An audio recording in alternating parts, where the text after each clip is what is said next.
Las celdas de máxima seguridad en las prisiones más implacables del mundo albergan a individuos aterradores como Nico Allen Jenkins y Andrei Chikatilo, conocido como el carnicero de Rostov.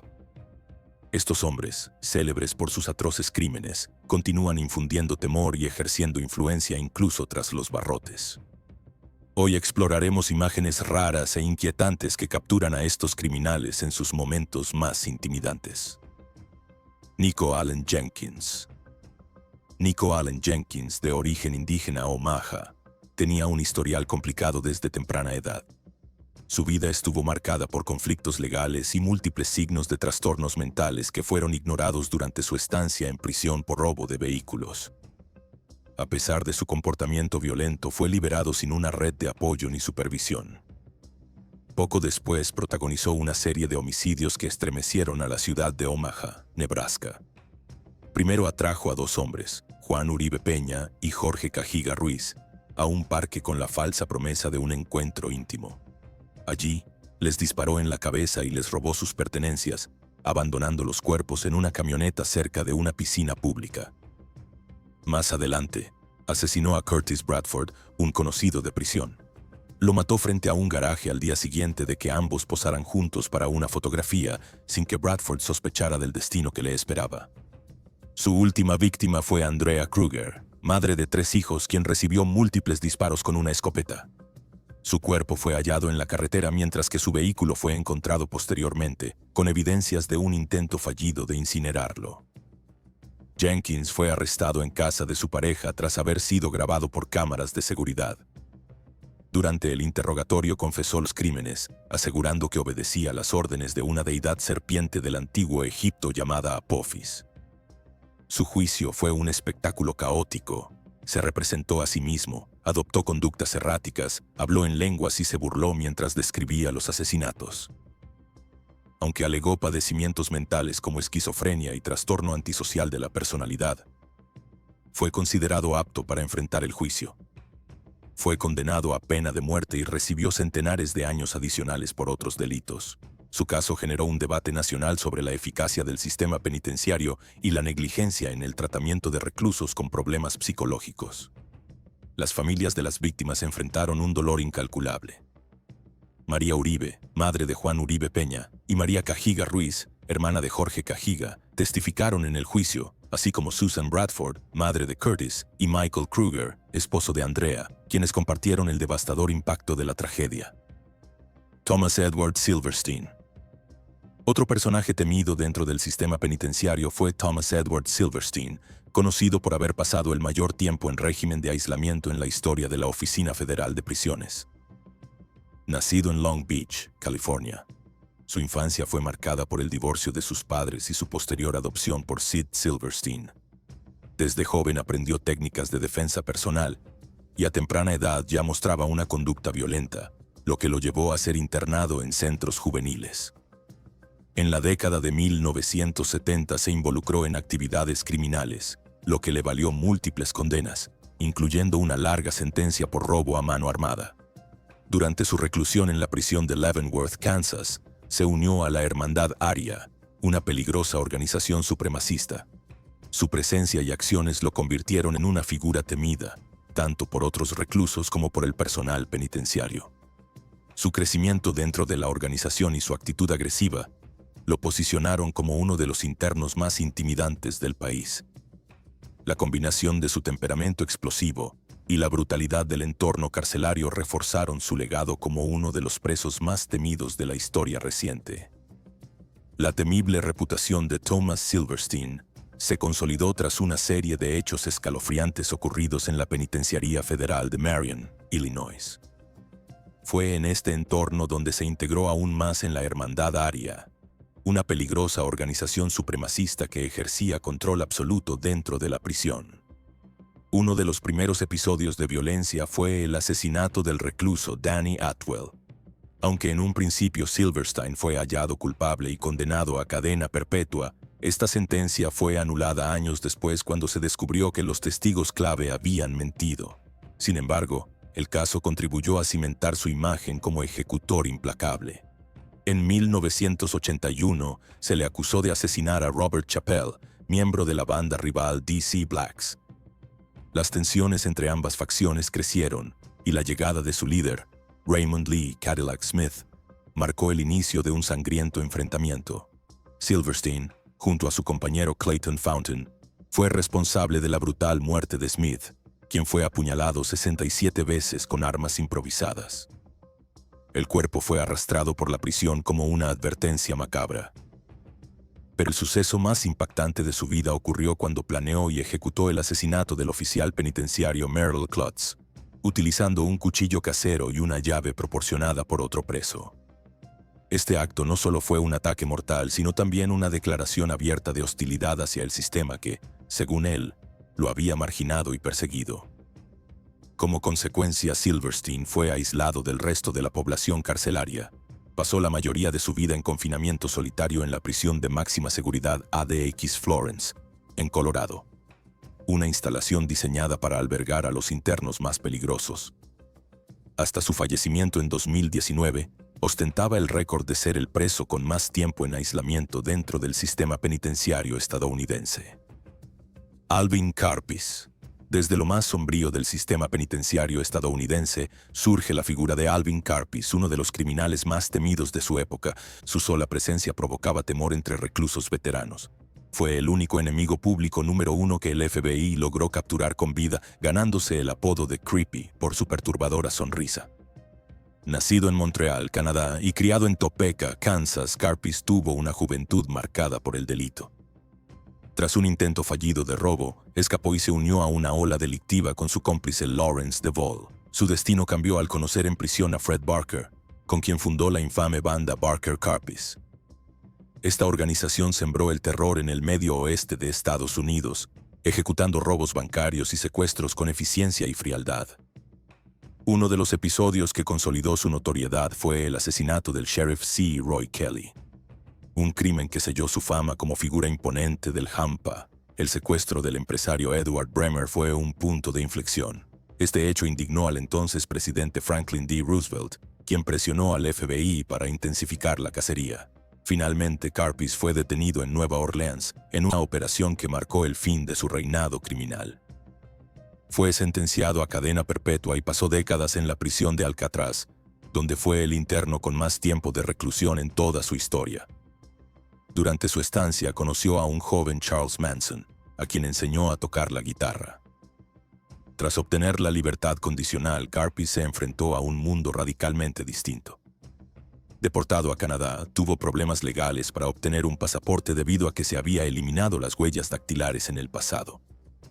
Pese a los obstáculos, se estableció en Montreal e intentó llevar una vida tranquila. En sus últimos años, escribió sus memorias, donde abordó con honestidad su pasado criminal y su experiencia en Alcatraz. En 1973 buscó la calma en España, donde falleció el 26 de agosto de 1979.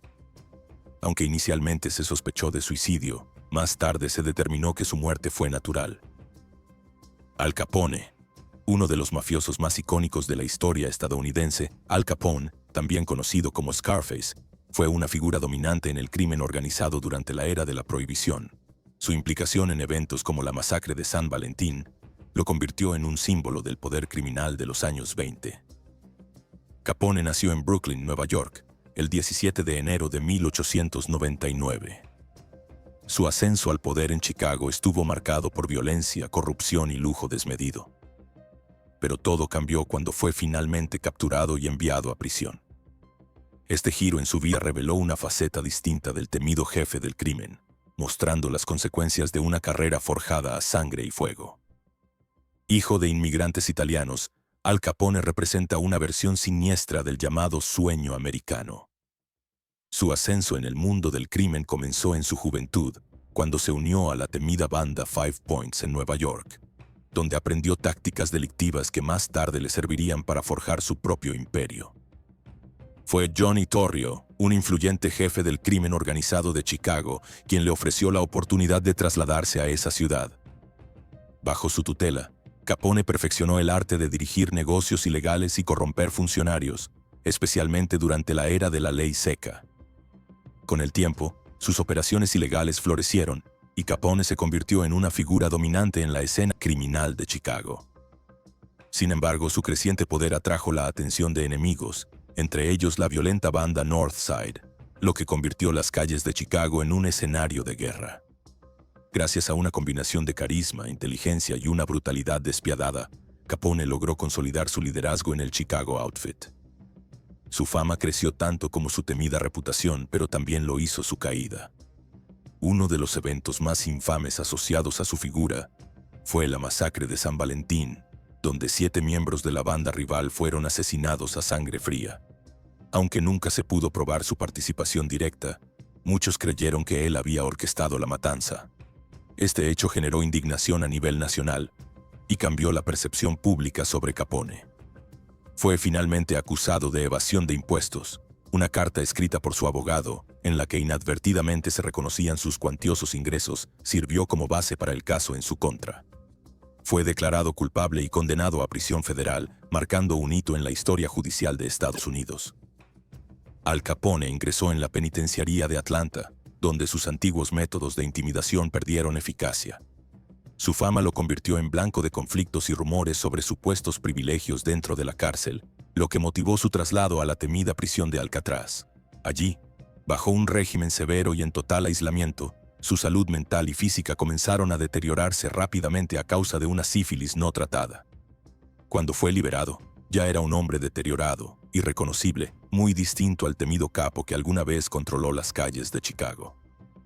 Pasó sus últimos años recluido en su mansión de Palm Island, en Florida. Falleció poco tiempo después de sufrir un derrame cerebral. Su muerte ocupó los titulares, pero el miedo que una vez inspiró se había desvanecido, dejando en su lugar una mezcla de compasión y curiosidad. John Wayne Gacy.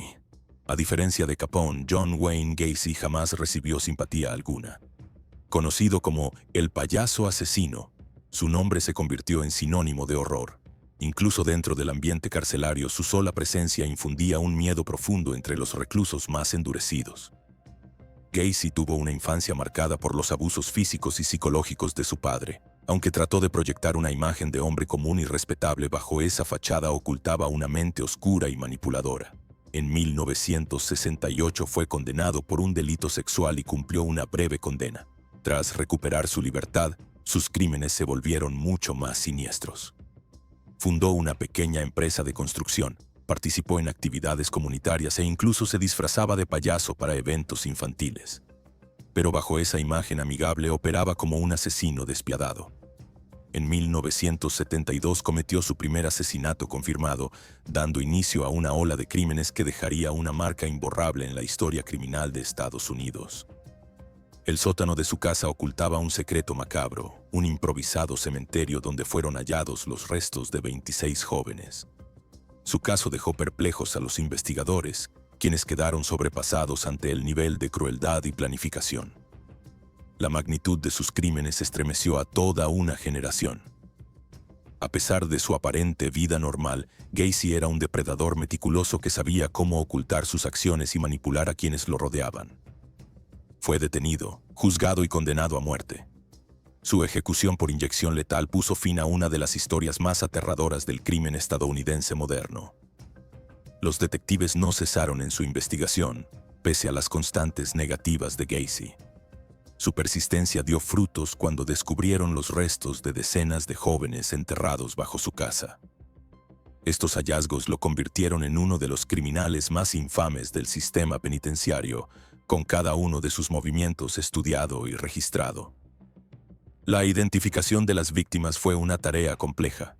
Los forenses emplearon técnicas detalladas como análisis dentales y reconstrucción facial para dar nombre a los restos encontrados. Paralelamente, los investigadores trazaron la trayectoria criminal de Gacy, reconstruyendo sus movimientos, examinando testimonios y localizando los últimos paraderos conocidos de los desaparecidos. Supervivientes que lograron escapar de sus garras también dieron sus testimonios. Sus relatos revelaron la habilidad de Gacy para manipular y engañar, presentándose como un ciudadano ejemplar mientras ocultaba su verdadera naturaleza. Su juicio, iniciado en 1980, acaparó la atención nacional. Se convirtió en un espectáculo judicial que puso a prueba tanto al sistema como a la opinión pública. La defensa intentó argumentar que Gacy padecía múltiples trastornos de personalidad, mientras la acusación presentó un caso sólido y meticuloso que destacaba la frialdad y premeditación con la que actuaba. Los medios de comunicación cubrieron cada detalle, desde las pruebas gráficas hasta las devastadoras declaraciones de los familiares de las víctimas. El proceso judicial también sirvió para señalar fallos en el sistema, subrayando la necesidad de mejorar los mecanismos de seguimiento de delincuentes reincidentes y el apoyo a las familias afectadas por desapariciones. Finalmente, Gacy fue hallado culpable de 33 homicidios y condenado a muerte por inyección letal, una sentencia que representó el cierre de uno de los capítulos más perturbadores de la historia criminal estadounidense. Sus actos dejaron una cicatriz imborrable en Norwood Park y convirtieron a Gacy en una figura temida tanto en la sociedad como dentro de las propias cárceles. Jeffrey Lionel Dahmer. El siguiente caso presenta a otro rostro del horror, Jeffrey Lionel Dahmer, conocido como el caníbal de Milwaukee. Su sola mención evocaba terror incluso entre los criminales más endurecidos.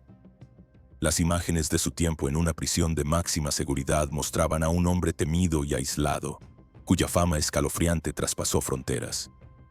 Dahmer nació en Milwaukee, Wisconsin, en el seno de una familia aparentemente común. Sin embargo, desde temprana edad mostró comportamientos inquietantes, como recolectar y diseccionar animales muertos. Su entorno familiar fue conflictivo, marcado por constantes discusiones entre sus padres y una madre con serios problemas emocionales.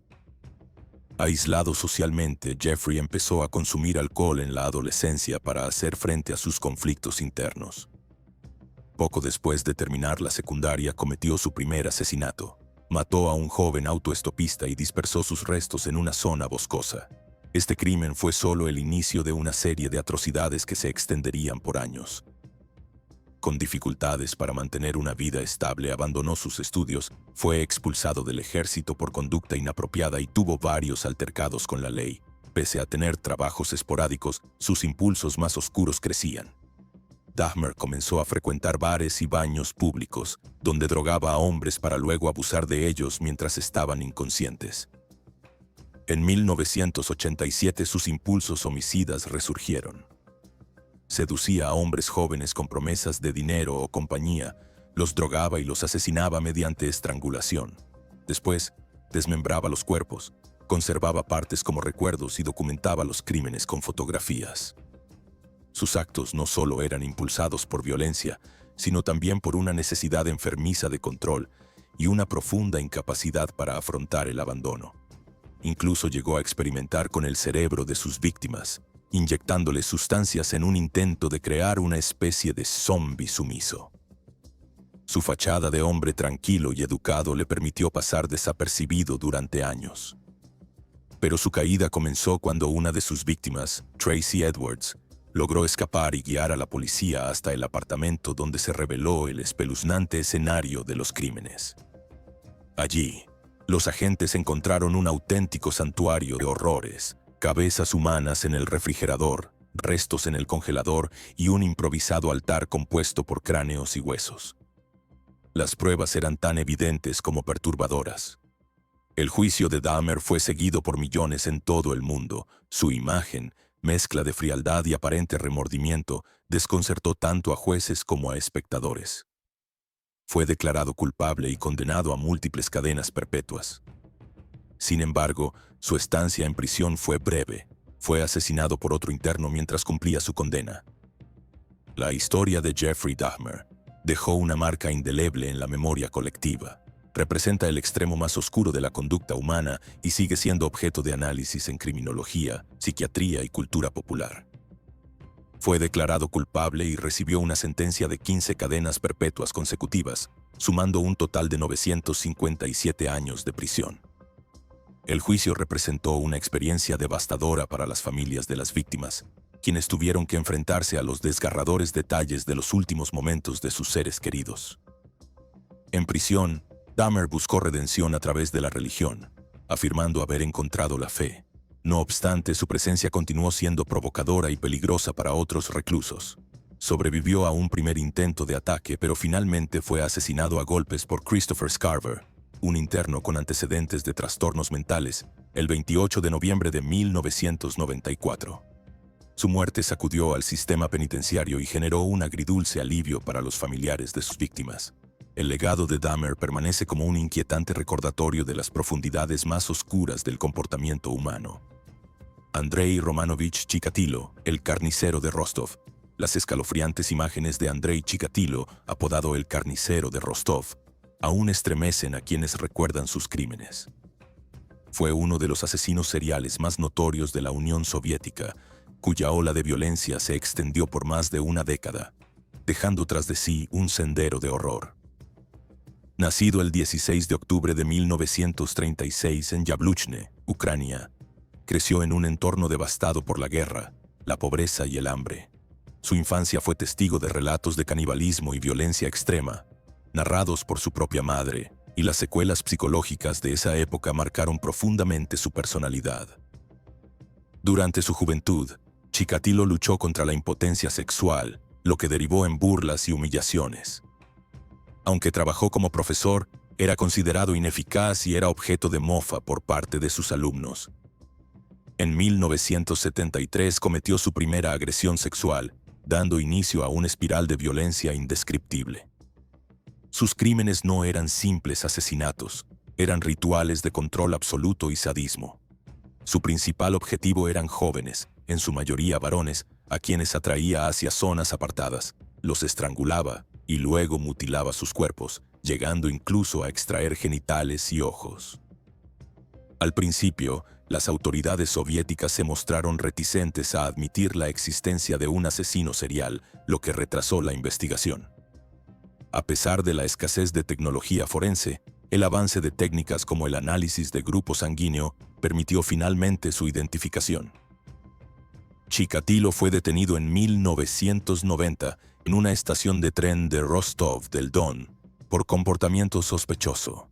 Posteriormente, las pruebas lo vincularon directamente con los crímenes. Coincidencias en huellas dactilares y testimonios oculares lo delataron. Su figura provocaba temor no solo entre la población, sino también entre los propios reclusos. Su reputación le precedía y en prisión era visto con una mezcla de horror y morbosa fascinación. Durante los interrogatorios oscilaba entre la arrogancia y momentos de confesión lúcida. Terminó admitiendo 52 asesinatos, aunque algunas estimaciones sugieren que el número real podría superar los 60. El juicio comenzó en 1992 y atrajo la atención de medios internacionales. Fue apodado por la prensa como la bestia loca y el carnicero de Rostov. Su comportamiento errático durante el proceso judicial, cantando, lanzando ataques verbales incoherentes, contribuyó al espectáculo mediático. Finalmente fue condenado a muerte y ejecutado por un pelotón de fusilamiento el 14 de febrero de 1994. Su caso expuso las deficiencias del sistema judicial soviético, revelando la urgente necesidad de actualizar las técnicas forenses y los métodos investigativos. Hasta hoy, el nombre de Andrei Chikatilo sigue siendo sinónimo del mal más perturbador. Rodney Alcala, el asesino del programa de citas. Rodney Alcala fue un asesino en serie que logró ocultar sus crímenes tras una apariencia encantadora. En 1978, participó en el popular programa de televisión The Dating Game, presentándose como un soltero carismático y atractivo, mientras ya había cometido varios asesinatos. Durante su aparición, Alcala se mostró coqueto y divertido, logrando cautivar al público.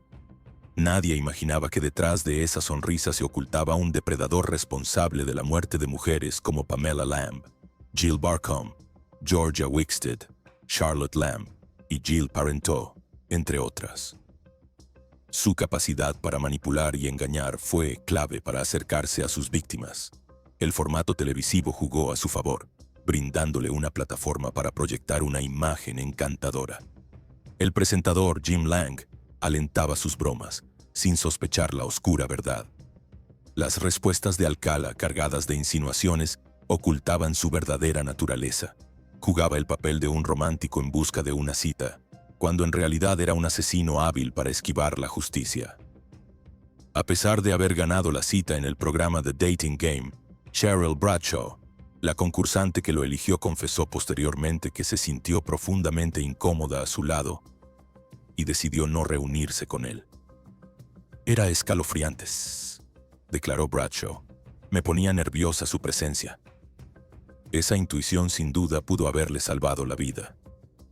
Mientras Alcala aparecía en televisión seduciendo a la audiencia con su falsa simpatía, los investigadores trabajaban intensamente para resolver una serie de asesinatos brutales que terminarían por vincularlo con varios crímenes. Su modus operandi consistía en atraer a mujeres jóvenes bajo el pretexto de realizar sesiones fotográficas, para luego agredirlas, torturarlas y asesinarlas. La verdadera identidad de Alcala como asesino en serie salió a la luz demasiado tarde para muchas de sus víctimas.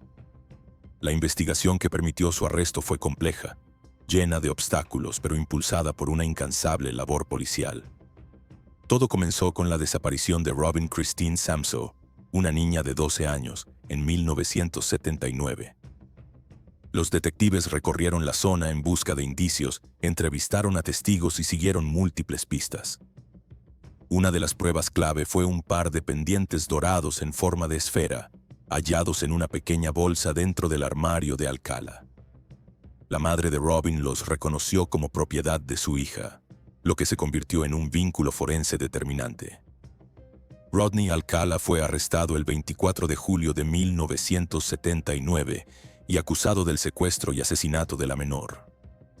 En el juicio, decidió defenderse a sí mismo, empleando tácticas extrañas y perturbadoras, intentando manipular al jurado. Sin embargo, las evidencias eran aplastantes y fue declarado culpable y condenado a muerte en 1980. No obstante, su sentencia fue anulada en 2 ocasiones por tecnicismos legales, lo que lo llevó a enfrentar nuevos juicios. En cada uno, emergían más pruebas, entre ellas una colección de fotografías inquietantes tomadas por el propio Alcala a mujeres que podrían haber sido víctimas o potenciales objetivos. Finalmente, en 2010, más de 3 décadas después de su primera detención, fue hallado culpable de otros 4 asesinatos y condenado nuevamente a muerte. Su caso se convirtió en una lección aleccionadora sobre los riesgos de la manipulación y el camuflaje social. Alcala supo disfrazar su monstruosidad bajo una apariencia encantadora, pero la justicia lo alcanzó, cerrando un capítulo oscuro en la historia criminal. Dennis Rader, el asesino BTK. Estas son las imágenes de Dennis Lynn Rader, tristemente conocido como el asesino BTK, siglas de Bind, Torture, Kill, Atar, Torturar, Matar. Un criminal que infundió terror durante más de 3 décadas. Nacido el 9 de marzo de 1945 en Pittsburgh, Kansas, y criado en Wichita, Rader parecía una persona completamente normal. Fue Boy Scout, asistía a la iglesia y mantenía una vida aparentemente ejemplar. Tras completar sus estudios, se alistó en la Fuerza Aérea de Estados Unidos y más tarde trabajó en empresas de seguridad y servicios municipales. Bajo esa fachada respetable, sin embargo, se ocultaban impulsos profundamente perturbadores. Desde joven desarrolló fantasías violentas, maltrataba a animales y disfrutaba espiando a otras personas, incluso se vestía con ropa femenina en privado. En 1971 contrajo matrimonio con Paula Dietz y formó una familia con 2 hijos. Para sus vecinos era simplemente un padre de familia trabajador y devoto. Pero en su interior se gestaba una mente criminal calculadora y peligrosa. El 15 de enero de 1974 dio inicio a su racha de asesinatos con la brutal matanza de la familia Otero. Joseph, Julie, Josephine y Joseph Jr. Los ató y los estranguló en su propio hogar, dejando a los investigadores sin pistas sólidas. A partir de ese momento, Rader comenzó a enviar cartas a la policía y a los medios, burlándose con mensajes cifrados y arrogantes, convencido de su superioridad. Llevaba una doble vida: trabajador ejemplar, devoto feligrés en la Iglesia Luterana de Cristo y líder scout, mientras seguía cometiendo crímenes atroces. Este camuflaje dificultó enormemente su identificación. Durante los años siguientes cometió múltiples asesinatos, entre ellos los de Catherine Bright, 1974, Maureen Hedge, 1985, y Nancy Fox, 1977, entre otros. La policía frustrada no lograba dar con su identidad. En 2004, Ruther rompió el silencio tras años sin actividad. Comenzó a enviar nuevamente cartas y un disquete preguntando si podía ser rastreado. Confiado en la respuesta negativa, envió uno que condujo directamente a su iglesia y luego a él. Las autoridades confirmaron su culpabilidad mediante una prueba de ADN tomada de una muestra médica de su hija, que coincidía con rastros hallados en las escenas del crimen. Fue arrestado el 25 de febrero de 2005 y acusado formalmente de 10 asesinatos en primer grado. Se declaró culpable y confesó cada uno de los crímenes sin mostrar señales de arrepentimiento. Actualmente cumple 10 cadenas perpetuas consecutivas más 175 años en el correccional de El Dorado, bajo estricta vigilancia. El caso BTK representa uno de los ejemplos más escalofriantes de cómo el mal puede esconderse detrás de una vida aparentemente común. Gracias al esfuerzo incansable de la policía, el FBI y los avances en ciencia forense, se puso fin a uno de los reinados de terror más prolongados en la historia de Estados Unidos. Las familias de las víctimas finalmente encontraron una forma de cerrar el ciclo, sabiendo que el asesino ya no podía hacer más daño. A lo largo de este recorrido por las mentes más oscuras y perturbadoras de la historia criminal, hemos visto cómo individuos aparentemente comunes ocultaban horrores inimaginables. Estos asesinos no solo dejaron un rastro de muerte y sufrimiento, sino que también desafiaron a la justicia, a las comunidades y a nuestras propias ideas sobre el mal. Sus historias nos recuerdan que el peligro puede esconderse tras una sonrisa amable, una vida rutinaria o incluso una cara en televisión. Pero también demuestran la importancia de la perseverancia, la ciencia forense y el compromiso de las autoridades para detenerlos y ofrecer justicia a las víctimas y sus familias. Aunque sus crímenes nunca podrán ser olvidados, sus nombres quedarán marcados no por su gloria, sino como advertencia. Porque la maldad, aunque intente disfrazarse, siempre deja huellas, y la verdad, tarde o temprano, sale a la luz. Si este contenido te ha impactado, no olvides darle like, suscribirte y activar la campanita para no perderte más historias reales que estremecen el alma. Gracias por acompañarnos. Y recuerda, la realidad a veces supera a la ficción.